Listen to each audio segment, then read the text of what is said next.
in public that banks have almost paid Americans back. That is a lie.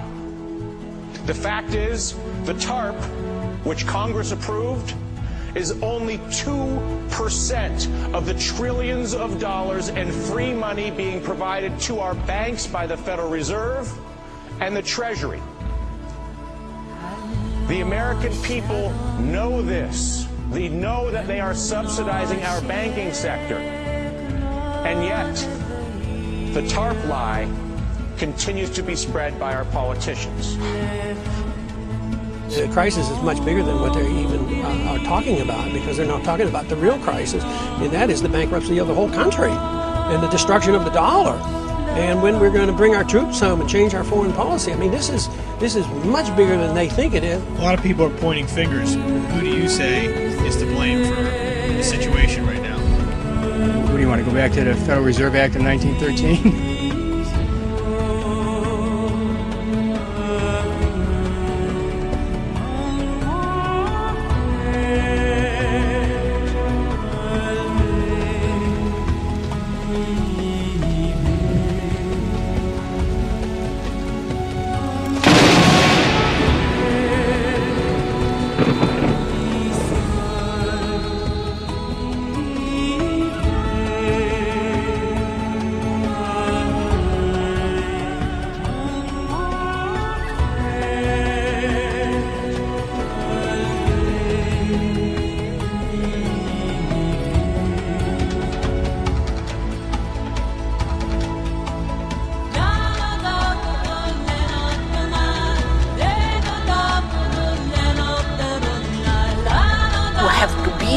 A light to yourself, not the light of a professor or an analyst or a psychologist or the light of Jesus or the light of the good heart. You have to be a light to yourself in a world that is utterly becoming dark.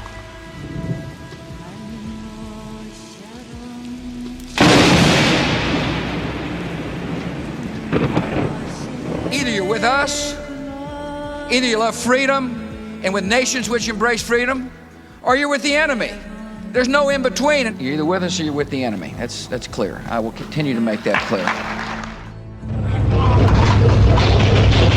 Attention, attention, attention. American forces are here to help. Remain calm. We will not tolerate civil disobedience. Shouldn't we abolish the Federal Reserve and the CFR? That's the real reality that none of you will talk about, most of you are members. That's what's destroying this country, Governor. Don't you stand for America, sir? What about the Federal Reserve and the CFR? You people are being lied to. This country's been taken over by Europe, and I'm being drug out. Laugh at it. You rebel scum.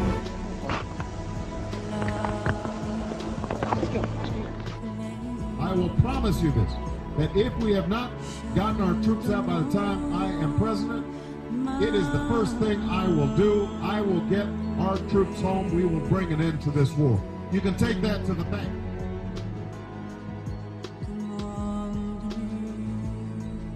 We cannot continue to rely only on our military in order to achieve the national security objectives that we've set.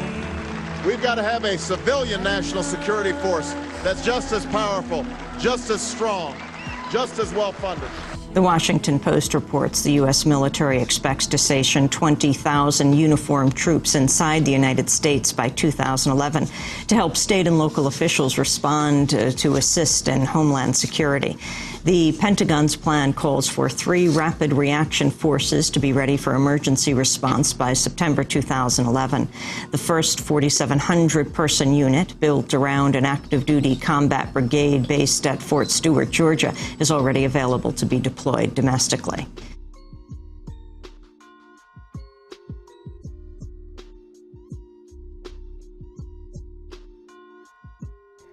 Hi, I'm Janet Napolitano, Secretary of the Department of Homeland Security. Homeland Security begins with hometown security. That's why I'm pleased that Walmart is helping to make our communities more safe and secure. If you see something suspicious in the parking lot or in the store, say something immediately.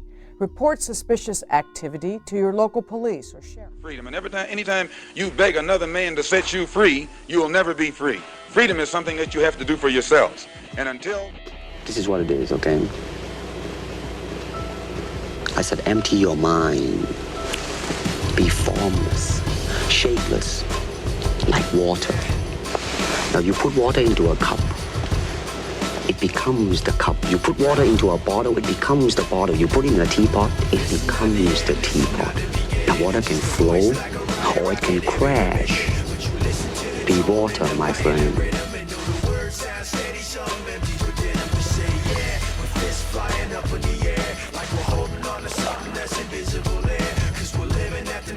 All we say to America is be true to what you said on paper.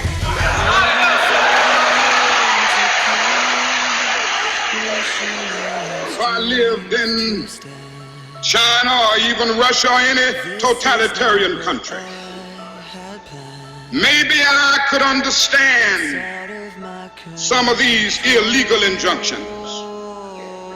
Maybe I could understand the denial of certain basic First Amendment privileges because they haven't committed themselves to that over that. But somewhere I read of the freedom of assembly. Somewhere I read of the freedom of speech. Somewhere I read of the freedom of press. Somewhere I read that the greatness of America is the right to protest far right.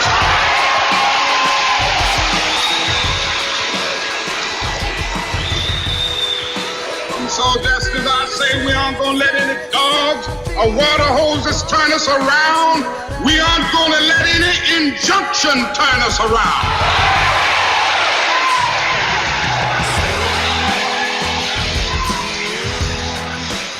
Well, I don't know what will happen now. We've got some difficult days ahead. But it really doesn't matter with me now because I've been to the mountaintop. I don't mind. Like anybody, I would like to live a long life. Longevity has its place. But I'm not concerned about that now. I just want to do God's will. And He's allowed me to go up to the mountain. And I've looked over and I've seen the promised land.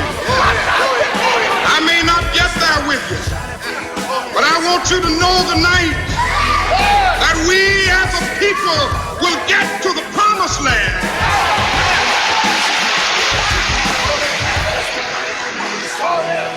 So I'm happy tonight. I'm not worried about anything. I'm not fearing any man.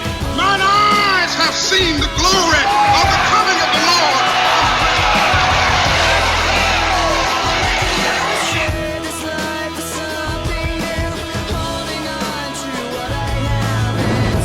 We now are a nation known to start war. We feel compelled because of our insecurity that we have to go over and attack these countries to maintain our empire. We have over 700 bases, we're in 130 countries, and they're talking about bombing Iran. It is such a dramatic change from what is truly American and truly constitutional. I don't want to run the world. The Constitution doesn't give me the authority to run the world. We ought to mind our own business is what we need to do. With all this spending overseas, wasted money. This is a continuation of a revolution. It is a peaceful revolution. It's up to you to spread this message around this country. This is an American cause. It's a cause of freedom. There's something going on in this country, and it's big. Spread the message. Thank you.